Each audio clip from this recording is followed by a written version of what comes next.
Good evening, all. So, it's my pleasure to represent Kakatiya Sandbox Agri Initiatives, and for the first time, as Manish mentioned, we are doing the Catalyst Conclave, and it's a honor for us to show our beneficiaries and share their stories over here. So the model in Kakatiya Sandbox Agriculture we follow is similar to what Manish has mentioned. I will take you through in a bit deeper how this particular model works out. So we have three flagship programs in Kakatiya Sandbox. One is an Better Cotton, second one is an Farm Pond, and third one is an FPO, Farmer Producer Organizations. And we have around 50,000 plus farmers in Better Cotton program, and around 170 staff, and we cover 876 villages. And Farm Pond, we did 3,500 plus farm ponds in Telangana so far. We have two models largely.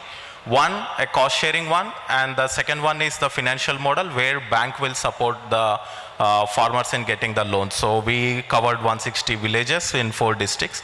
And the bottom one is a farmer producer organization. So we have 4 FPOs with 1,500 plus members, covering 80 plus villages and 2 districts. So we are covering predominantly the northern part of the Telangana, and we have Better Cotton project in parts of Nalgonda and Bhuvanagiри as well. And sorry you people unable to see there, but we have some pilot projects as well.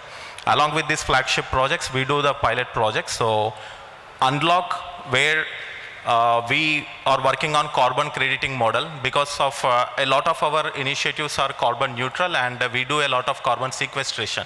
So we want this particular carbon benefits to be delivered to the farmer. So we are doing one pilot, and the other one is in Krishivas, and we are also working on the biochar, and we have certain pilots on drone pesticide spraying as well.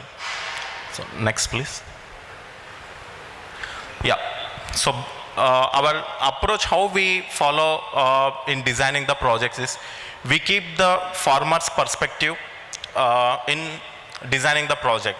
Like, see, we have many kind of models, like now farmers are bombarded with many kind of technologies, sustainability, ZBNF, organic farming, but what we are doing now is picking up the practices which is best and which is relevant to the particular area, and we are curating the projects depending upon the farmer benefit and keeping economic transformation in mind. And we also target the living incomes, not anymore the living wages. So there is a drastic difference between the living income and living wages. Wages is just meeting the daily needs of an family. Living income is having a decent livelihood and a decent economic threshold to the family. So we are targeting the living incomes, and also infuse the optimum technology. I'm leveraging technology to enhance the efficiency and outcomes, and we have a very high focus on building the resilience among the farming communities. And diversifying income is one such key approach which we follow. So all the Kakatiya Sandbox Agri initiatives, what we do, will follow this pursuit. Next, please. Yeah, the impact. So we have a diverse array of initiatives, and which has got different practices. So depending upon the uptake of the practice and the kind of an impact, so we have an impact range of around 1.5x to 10x. So why this is if the farmer is just doing better cultivation practices, he might get an additional impact of a 1.5x. If he took a farm pond and diversified his income, if he added aquaculture and he went ahead with a dairy or poultry, his income will go to the 10x. So we have a diverse array, and the average income increase is around 10,000 rupees per acre for all the farmers across. And as I mentioned in my previous slide, so we are working on the living incomes. So we have this delta of around, we have this delta of around 21% living income gap. So when we compare it with the control group, it is 32%. So we are nearing the closing of the living income, and also building the resilience, which we consider is an most important thing. Like we have studied this with the Gates Foundation, and also with commitment on sustainability agriculture. COSA is an UK-based organization where we did this study. So we together developed an index called Resilience Ability to Recover Index, RARI. So it has all the measurements in place, like climate shock, income shock, political shocks and all. So the better cotton farmers, this is predominantly done in better cotton. So better cotton farmers has gotten a 0.61 RARI. So 0 is less, 1 is an highest. So non-better cotton farmers have 0.5 RARI. So better cotton farmers has 11 points. So the Kakatiya Sandbox Initiative beneficiary farmers have 11 points of more advantage in dealing with the extreme vulnerable climate and economic stress kind of in shocks. Next please. This is a basis for the living income. Next please. And this is shock. So we are at a moderate stage now. We have an overall 0.62 ability now. So our ideology is to take it as much as possible. Next please. This is a framework, and I stop it, the introduction of agri initiatives here. For the convenience of farmers, so we will be taking this session forward in Telugu, and whenever there is a need, I will translate. So Bhumaiah garu నమస్కారం అండి. నమస్కారం sir. Renuka గారు నమస్కారం అండి. So నా మొదటి ప్రశ్న వచ్చేసి భూమయ్య గారికి. సో భూమయ్య గారు, మీరు సిద్దిపేట జిల్లాలో బెజ్జంకి మండలంలో బెజ్జంకి గ్రామం నుంచి గత 8-9 సంవత్సరాల నుంచి ఈ ప్రాజెక్టుతో అనుసంధానం అయి ఉన్నారు సార్. అండ్ మీరు ఫామ్ పాండ్ అనే ప్రాజెక్టు మనకి ఎప్పుడైతే 2015 సంవత్సరంలో మనం తీసుకొచ్చినామో అప్పుడు మీరు ఆ మండలంలోనే మొదటి వ్యక్తి ఈ ఫామ్ పాండ్ తీసుకోవడంలో సార్. సో ఎలాగా మీకు ఈ ఫామ్ పాండ్ తీసుకోవాలని అనిపించింది, అండ్ దాని తర్వాత మీరు బెటర్ కాటన్లో కూడా పాల్పంచుకొని ఏ విధంగా మీరు మిగతా రైతుల్ని ఒకసారి డెవలప్ చేస్తున్నారో, మిగతా రైతులకి ప్రోత్సాహం అందించున్నారో ఒకసారి చెప్పగలరా? సార్ నేను 2004లో బోర్ వేసుకున్నా సార్. నేను తెలుగు మాట్లాడితే వాళ్ళు తెలుగులోనే 2004లో బోర్ వేసుకున్నా. నాకు 3 ఎకరాల ల్యాండ్ ఉంది. దాంట్లో కొద్దిగంత పోసే బోరు. నాకు 2011లో నేను దుబాయ్ పోయి వచ్చినాక కూడా నాకు ఆలోచన వచ్చింది సార్, దీన్ని ఒక గుంత తీసుకొని దాంట్లోకి ఈ నీళ్లు తీసుకొని నిల్వ చేసుకొని ఈ ఉన్న 3 ఎకరాలు కూరగాయలు, కీరదోస, పల్లి ఇప్పటికి కూడా మక్కేసుకున్నా సార్. ఇప్పటికి నేను దాంతో డెవలప్ అయినా, చేపలు కూడా పెంచుకున్నా 1 సంవత్సరం. ఈ తర్వాత చెర్లలో నీళ్ళు వచ్చి దానికి దిగుబడి ఎక్కువ రాక అది బంద్ చేసుకొని కూరగాయలకు దీనికి మంచి విధానంతో నాతోటి 10 మంది రైతులకు కూడా నేను ఇది దీపించి నాతోటి వాళ్ళకు అందుబాటులో ఉంటున్నా సార్. మంచిదండి. రేణుక గారు, మీరు మీ జిల్లా మొత్తానికి కూడా మన ప్రాజెక్ట్ అక్కడ స్టార్ట్ చేసినప్పుడు మొట్టమొదటి మహిళగా మీరే ఎన్రోల్ అయి ఉన్నారు.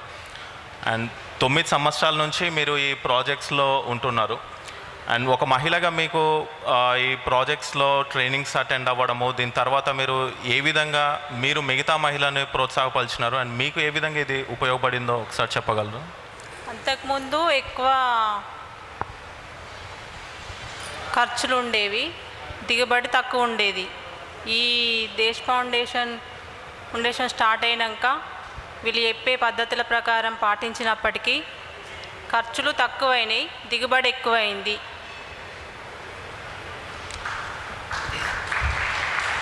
మళ్ళీ వాళ్ళు చెప్పే ప్రకారంగా మట్టి పరీక్షలు చేయించుకొని ఫస్ట్ ప్లవ్ వేయించుకున్న తర్వాత పత్తి విత్తనాలు పెట్టేటప్పుడు మధ్యలో లైన్లు సైడ్లకు ఇట్లా బార్డర్లు వేస్తున్నాం. మాకు బాగానే లాభం ఉంది సార్. ఓకే. సో ఆర్థిక పరంగా భూమయ్య గారు మీకు ఏ విధమైనటువంటి అభివృద్ధి జరిగింది? ఇప్పుడు మీరు ఒక 3 ఇనిషియేటివ్లో మేము తీసుకొచ్చిన ప్రాజెక్టులలో పాల్పంచుకున్నారు. అంతకుముందు మీరు దుబాయ్కి వెళ్ళొచ్చున్నామన్నారు. దుబాయ్ నుంచి వచ్చిన తర్వాత ఇక్కడ వ్యవసాయం చేస్తున్నప్పుడు మా యొక్క ప్రాజెక్ట్స్ ఏ విధంగా మీకు ఉపయోగపడి ఉన్నాయి?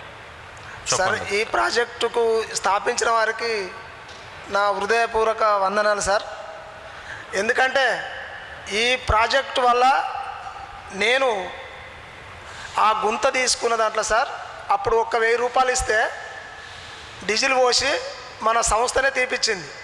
ఈ మధ్యలో వేరే చేంజ్ చేసారు కానీ అప్పుడు ఆ 1000 రూపాయలతోటి 50 ఫీట్ల పొడుగు, 30 ఫీట్ల వెడల్పు, 12 ఫీట్ల లోతు సార్ 200 ట్రిప్పుల మట్టి వెళ్ళింది సార్. 50 ట్రిప్పులు చుట్టూ పోసుకున్నా, 150 ట్రిప్పులు నాకు ఇంకో తాడ ర్యాగడ్ ఉంటుంది సార్. ర్యాగడ్ను ఎర్ర చెవు కంటే వేరు ఉంటుంది. ఈ మట్టిని అక్కడ కొట్టుకుంటే నాకు అక్కడ ఫలితమైంది, పంటల బాగా వండుతుంది.